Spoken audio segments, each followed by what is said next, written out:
Probably not going to be too many more of these to happen. So we'll do another quickie here. And we're somewhere in the area of the 22nd, I think, of August.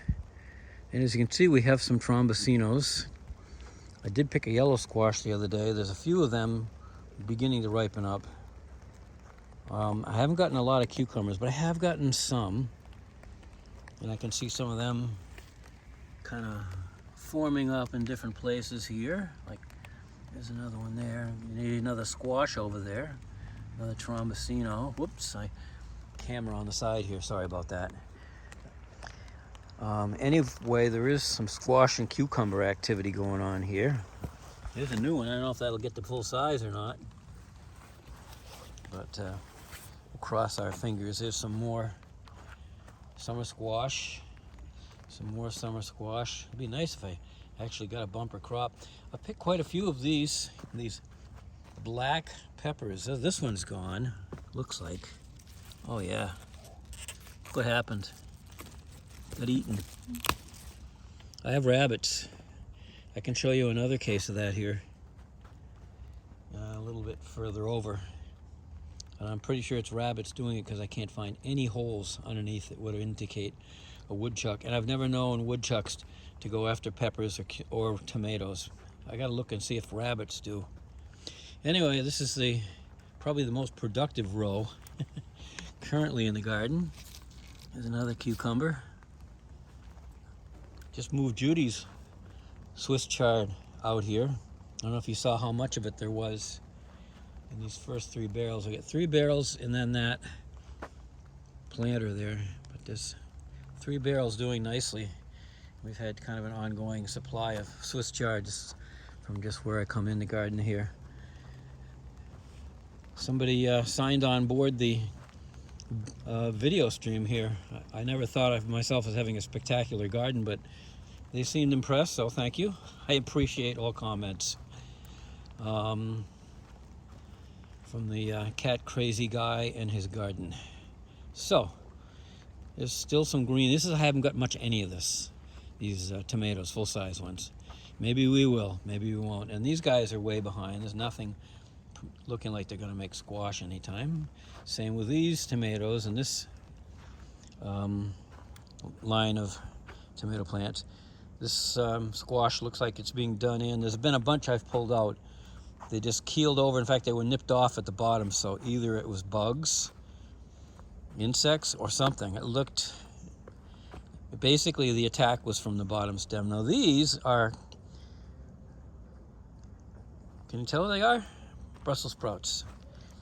So far, not in too bad a shape. This is where not too much is growing. I had some beans and some, was it this row? Yeah, I think it was. Some beans and some snow peas. I take it back. Those were snow peas down there. The beans are over here. And in the past, my beans used to flower several times. I've not seen any second flowerings last year, and this year, that's the first and only one I've seen as a second flowering. So I'm going to try a different kind next year to see if I can get second flowering, even though I have tons of seeds for this kind. But it's not that productive, so. And the season's only so long. Anyway, this, I believe, is a cabbage.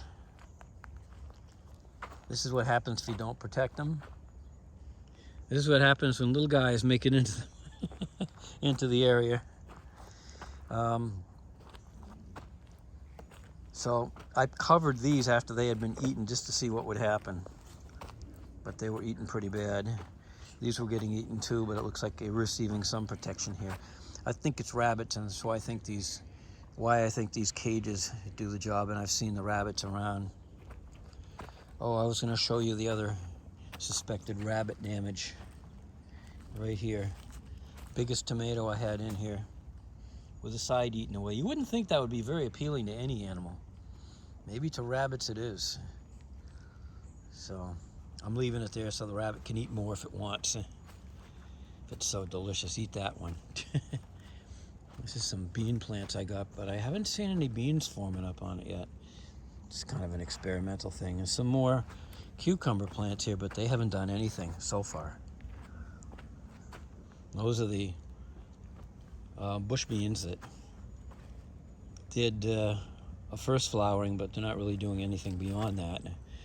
I'm keeping them alive, but I don't know that anything's happening. These are the medium-sized apples here, early girls. Again, nothing. And here we are almost into September. So I don't consider that a horribly successful garden. The only ones we are getting by the handful, not any big amount, are these, the oval-shaped cherry tomatoes. They're reasonably sweet. At first I thought they were bad, but I wouldn't say that they're extremely productive either. They could be bigger with a lot more plant. Next year we're going to be doing pots more. That's my plan anyway. So that's mostly it. Not much more to tell you. And we'll take another video if we start getting some tomatoes, big ones. Oh, somebody's coming in my garden. I can't put them on the video though, it's not right. Over here we have the grapes, which you can't see, and the apple tree, which is around this way, which is definitely forming apples. I might be able to zoom in on that from here rather than go all the way outside, because I'm probably going to end the video here. Make them quickies, they're easier. Only 6 minutes so far. Okay, I think you can probably see that we do have apples forming up. So hope we'll have some Granny Smiths available to make some pies and stuff out of. I think that's going to be it for this time.